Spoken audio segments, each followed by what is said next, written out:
Comment peut-on être raciste? La question paraît simple, presque brutale dans sa nudité. Elle ne demande pas seulement comment le racisme naît, se transmet, s'excuse ou se maquille. Elle interroge plus profondément une possibilité de l'âme humaine. Comment un être capable de parler, d'aimer, de pleurer son enfant, de contempler un ciel d'orage ou d'écouter Bach dans la pénombre, peut-il rabattre un autre être humain à la teinte de sa peau, à l'accent de sa voix, à l'origine de son nom? Comment peut-on consentir à une si grande mutilation du regard? Car le racisme est d'abord cela, une paresse du regard devenue doctrine. Il ne voit plus un visage, mais une catégorie, plus une histoire, mais une étiquette, plus une conscience, mais un signe extérieur. Il remplace la rencontre par le classement. Il substitue à la présence mystérieuse d'un homme la rigidité d'une case. Et cette case bientôt suffit à juger, à exclure, à rabaisser, parfois même à frapper. Le racisme ne se contente pas de haïr, il simplifie. Il se protège contre l'inquiétude qu'apporte toujours autrui. Il préfère l'ordre mordre et préjugé au désordre vivant de la fraternité. Pourtant, tout homme est singulier. Nul ne peut être résumé à une appartenance, à une couleur, à une origine, à une religion, à une langue ou une généalogie. Chaque être porte en lui une manière irremplaçable d'habiter le monde.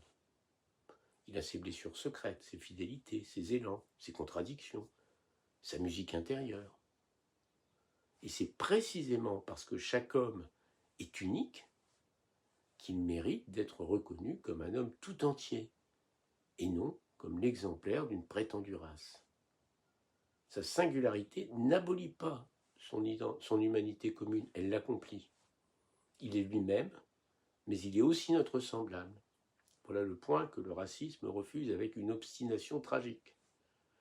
L'autre est autre, certes, mais il n'en est pas moins pleinement homme. Montaigne, dans une formule demeurée célèbre, écrivait « Chaque homme porte la forme entière de l'humaine condition ». Il y a là une lumière simple, presque désarmante. Chacun de nous, avec ses limites, ses éclats, porte en lui l'humanité entière. Non pas une humanité abstraite, flottant au-dessus des peuples et des siècles, mais une humanité concrète, vulnérable, incarnée. Nous avons tous faim, peur, désir de reconnaissance, nostalgie d'amour, besoin de dignité.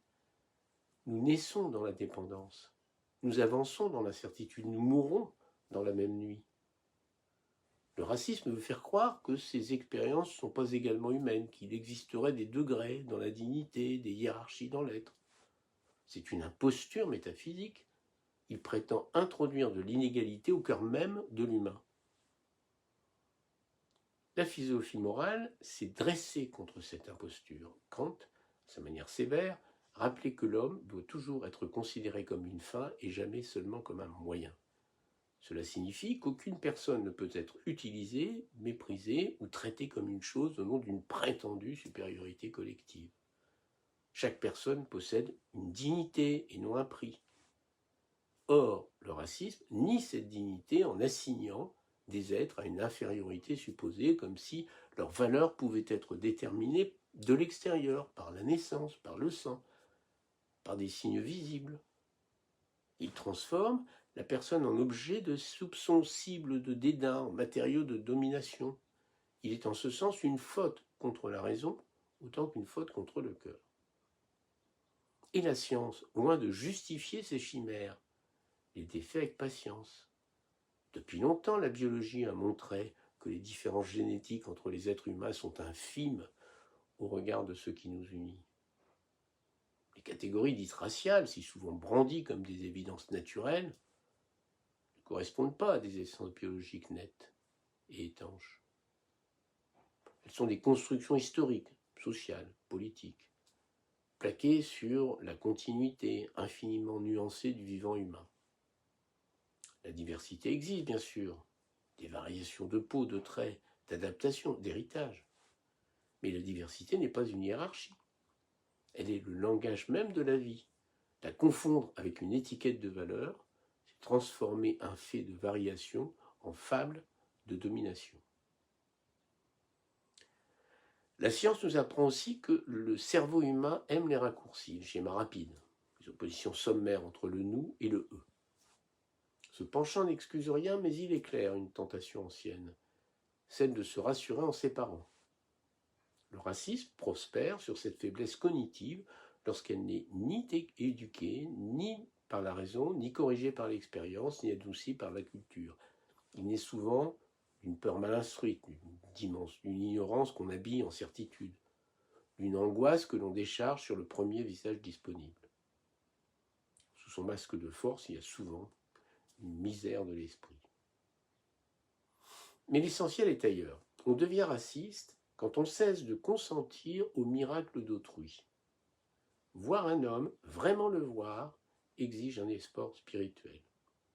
Il faut renoncer à la facilité des stéréotypes, accepter que l'autre déborde de ce que l'on croyait savoir, reconnaître en lui une intériorité aussi vaste, aussi légitime, aussi douloureuse parfois que la nôtre. Emmanuel Levinas a montré que le visage d'autrui nous oblige. Il interdit le meurtre symbolique avant même d'interdire le meurtre réel. Le visage dit silencieusement « tu ne me réduiras pas, tu ne me nieras pas, tu ne m'effaceras pas ». Le racisme commence lorsqu'on ne voit plus le visage mais seulement la surface. Lorsque l'on dérobe à l'autre sa profondeur pour mieux s'autoriser à le mépriser. Ainsi la question pourrait-elle se renverser ? Comment peut-on ne pas être bouleversé par l'évidence de notre commune condition ? Nous sommes faits de la même chair fragile, promis à la même finitude, capable des mêmes grandeurs et des mêmes abîmes. Aucun homme n'est une note en bas de page de l'humanité. Chacun en est un chapitre entier, il n'y a pas d'un côté les dépositaires légitimes de l'humain et l'autre, ceux qui n'en seraient que des versions diminuées. Il n'existe qu'une humanité, multiple, bariolée, contradictoire, splendide ou blessée, où chaque singularité ajoute une nuance au grand visage de l'espèce. Être raciste, au fond, c'est refuser cette vérité lumineuse. L'autre n'est pas de trop dans le monde, il en est, comme moi, une justification fragile et magnifique. Et peut-être faut-il répondre ainsi à la question. On peut être raciste par ignorance, par peur, par orgueil, par héritage, par faiblesse. Mais on ne le peut jamais sans traduire à la fois la raison, la science et la dignité même d'être un homme.